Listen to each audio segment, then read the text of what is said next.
नमस्कार प्यारे बच्चों, आइए देखते हैं क्लास 8 का ड्राइंग का सैंपल पेपर 80 अंकों का है। समय रहेगा 3 घंटे, हो सकता है 3 घंटे। इसमें बेटे आपसे 20 प्रश्न एक एक मार्क्स के पूछे जाएंगे।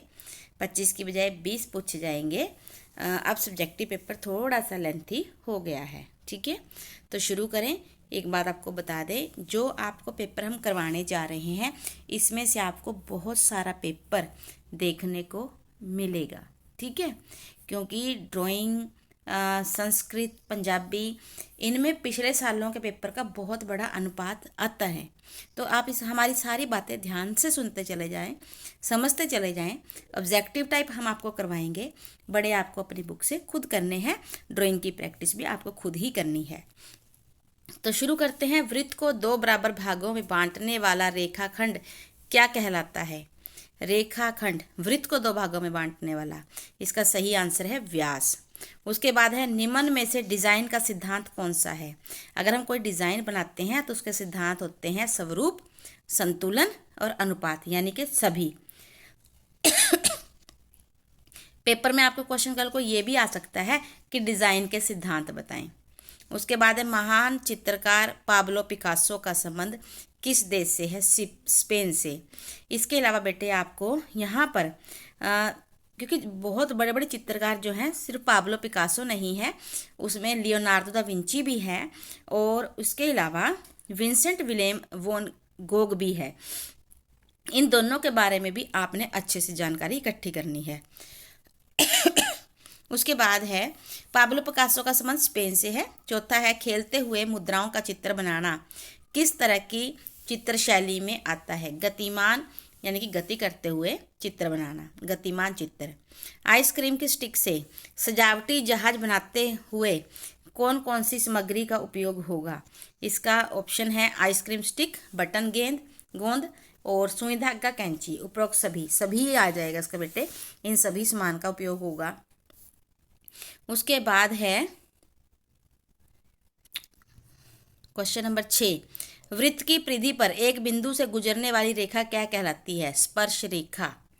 उसके बाद है, मधुबनी किस राज्य की परंपरागत कला है? बिहार। सिर का चित्र किस आकृति में बनाया जाता है? अंडाकार। नेक्स्ट है, परंपरा अनुसार सांजी कब बनाई जाती है? नवरात्रों में। स्टिपलिंग विधि की विशेषता क्या है? बिंदुओं का पास या दूर लगाना, उसे बोलते हैं स्टिपलिंग। उसके बाद पीला रंग किसका संबंध है? दोस्ती का। आपसे ये भी पूछ सकते हैं कि दोस्ती का रंग कौन सा है? पीला। हमारी परंपरागत वस्तु बीजना किस काम आता है? हवा करने की। वो जो पंखा होता है ना, जिसे हम गर्मियों में यूज करते हैं, उसे बीजना बोलते हैं। तो वो किस काम आता है? हवा करने के। पेपर में आपसे ये भी पूछ सकते हैं कि बीजना का एक उपयोग लिखें, तो हवा करना, या हवा करने के लिए किसका प्रयोग किया जाता है? बीजना। उसके बाद है, वृत्त की परिधि पर 2 बिंदुओं को मिलाने वाले रेखाखंड को क्या कहा जाता है? जीवा। फिर है, मधुबनी चित्र सर्वप्रथम किस राजा के द्वारा बनवाए गए थे? राजा जनक के द्वारा। और मधुबनी चित्र जो हैं वो बिहार से संबंधित होते हैं। उसके बाद है, हवाई दृष्टिक्रम के में पास की वस्तु कैसी दिखाई देती है? साफ। जीवा वृत्त को 2 भागों में विभाजित करती है, सही या गलत? तो इसका आंसर है सत्य। उसके बाद है, वृत्त एक त्रिआयामी आकृति है। गलत, 2 आयामी है बेटा, 2 डायमेंशनल है ये। सांझी दीपावली के अवसर पर बनाई जाती है, ये भी असत्य है क्योंकि ये नवरात्रों में बनाई जाती है। भूदृश्य चित्रण में 3 आयामी प्रभाव दिखाने के लिए प्रकाश एवं छाया का महत्वपूर्ण योगदान है। बिल्कुल सही। हो सकता है आपको पेपर में यही आ जाए कि एक भूदृश्य चित्र को त्रिआयामी प्रभाव दिखाते हुए बनाएं, ये भी क्वेश्चन आपको आ सकता है। उसके बाद है, 2 द्वितीय श्रेणी के रंगों को आपस में मिलाने से तृतीय श्रेणी का रंग बनता है। बिल्कुल सही, सत्य है ये। उसके बाद है, बी ग्रेड की पेंसिल का सुरमा डैश होता है। कैसा? मुलायम। मुलायम लिख सकते हो या आप नरम भी लिख सकते हो। उसके बाद है, वस्तु चित्रण में वस्तुओं का सुव्यवस्थित तरीके से रखकर बनाना। वस्तु चित्रण, जब हम वस्तु का चित्रण करते हैं तो उसमें अगर हम वस्तुओं को सही ढंग से रखते हैं तो उसे क्या कहते हैं? उसे हम सुसज्जित वस्तु चित्रण कह सकते हैं। इसमें आप मतलब 2-3 ऑप्शन आ सकती हैं। सुसज्जित वस्तु चित्रण। उसके बाद सुव्यवस्थित वस्तु चित्रण भी आ सकता है। फिर है भूरा रंग डैश का प्रतीक है, दृढ़ता। जैसे पीला रंग दोस्ती का था तो भूरा रंग दृढ़ता। पशुओं के धड़ का चित्रण डैश आकृति में बनाया जाता है, गोलाकार। चित्रों में ढलवा छत वाले घर डैश क्षेत्र को दर्शाते हैं, बर्फबारी। डिजाइन के दो सिद्धांत, अनुपात और संतुलन, हमने ऊपर भी किए थे। उसके बाद है चाप की परिभाषा, यानी कि वृत्त के एक छोटे व्यास के एक छोटे भाग को हम क्या कह सकते हैं, चाप कह सकते हैं। फिर उसके बाद है बिहार राज्य की परंपरागत कला, मधुबनी बिहार के किन किन क्षेत्रों में प्रसिद्ध है। ये आपको बेटा बुक से ही याद करके लिखने हैं। हमारे राज्य में गोबर और मिट्टी से बनाई जाने वाली दो वस्तुओं के नाम, जैसे कि एक तो है चूल्हा, एक है हारा जिसमें हम दूध गर्म करते हैं। उसके बाद है रंगों की सघनता, यानी कि गाढ़े रंगों के प्रयोग को हम रंगों की सघनता कहते हैं। घुमावदार विधि से शिमला मिर्च का चित्र बनाएं, घुमा के बनाना है। ठाठिया के दो उपयोग, बहुत इंपॉर्टेंट क्वेश्चन है बेटा, आप इसे अच्छे से बुक से करें, काफ़ी इंपॉर्टेंट क्वेश्चन है ये। बीजना बनाने के लिए प्रयोग होने वाली वस्तुएं, ये भी बहुत इंपॉर्टेंट क्वेश्चन है कि अगर हमें बीजना जो हवा के लिए प्रयोग होता है उसमें सरकंडे की तिलियां जो है वो तो प्रयोग होंगी ही, इसके अलावा आपको इसमें छोटी सी सुतली का भी प्रयोग करना होगा, छोटे छोटे ब्रिक धागों का। उसके बाद है त्रिज्या खंड की परिभाषा लिखें।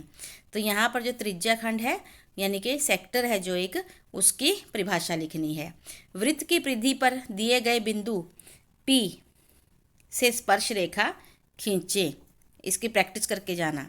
उसके बाद है रेखीय दृष्टिक्रम के सिद्धांत की 3 विशेषताएं बेटा, कि जब हम रेखा को एक दृष्टिकोण से देखते हैं उसकी 3 क्या क्या विशेषताएं हैं, ये भी आपको अच्छे से करना है। उसके बाद है दिए गए 6 सेंटीमीटर व्यास के वृत्त का केंद्र ज्ञात करें। ये बहुत आसान है, आसानी से 3 निकल आएगा।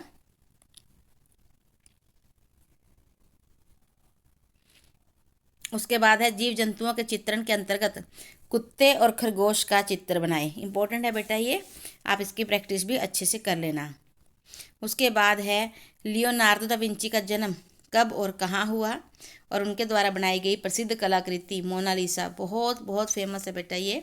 लास्ट सपर, ये भी उनका बहुत फेमस चित्र है, और उनका संबंध जो है इटली से है, और उनका जन्म जो है 15वीं शताब्दी में हुआ था। क्रॉस हैचिंग द्वारा अपनी पसंद के किसी फल या सब्जी का चित्र में प्रकाश छाया दर्शाएं।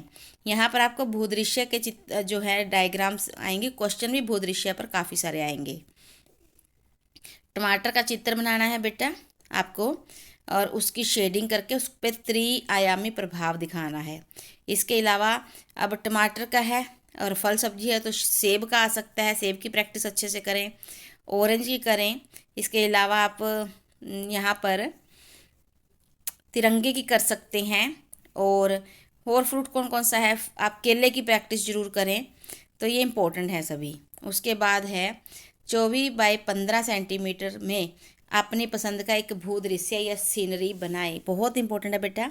और इसके अलावा आपको बड़े जानवरों में ऊंट और हाथी के चित्र बनाने भी आ सकते हैं, तो आप उनकी भी प्रैक्टिस करें। और एक आप पेंसिल शेडिंग से चित्र बनाने का भी अभ्यास करें। बहुत ही इम्पोर्टेंट सैम्पल पेपर रहने वाला है आपके लिए ये, आप इसके हिसाब से ज़रूर तैयारी करें, अपनी तैयारी ज़रूर करें, लेकिन इसके साथ अपनी तैयारी को चेक करें और फिर हमें बताएं कि आपके लिए कितना फ़ायदेमंद रहा।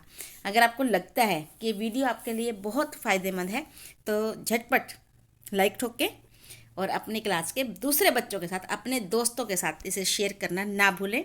अगर हमारा चैनल पसंद आता है तो ज़रूर लाइक करें। Thank you, have a nice day, good bless you बेटा। जय हिंद, जय भारत।